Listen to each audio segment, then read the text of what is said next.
Hello guys, so in this video I want to quickly explain how you can actually update your iPhone iOS to the latest one in 2014. So if you are using an old version of iOS, maybe iOS 14, 16 or 15 or 17.0, and you want to upgrade to the latest one, this video is for you. So before you do that, you ensure that your phone is actually fully charged, or you plug it to socket.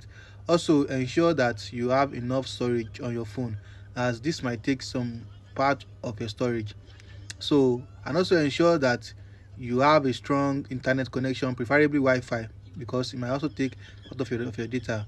But if you have enough data, you can actually use. So the first thing you can actually going to do is you go to settings and check your storage to make sure that you have enough storage on your phone.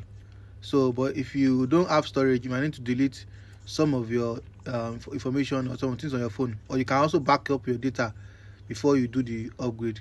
So if you have done that before, so just go to general and go to software updates. So it's going to check for available updates, because my phone is already turned for automatic updates. So the latest update now is iOS 17.4.1. So if you want to download it now, you just click on download and install. Then it asks for your password. You enter your password and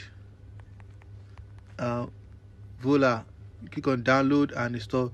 Then it's going to download and install. You go to scroll down and click on agreed terms and condition, and it's already trying to update. So this might take a while. That's why I say that you need to plug your phone and also ensure that you are connected to Wi-Fi, because it might take enough of your data. So thank you. If you like this video, share, like and subscribe. Thank you.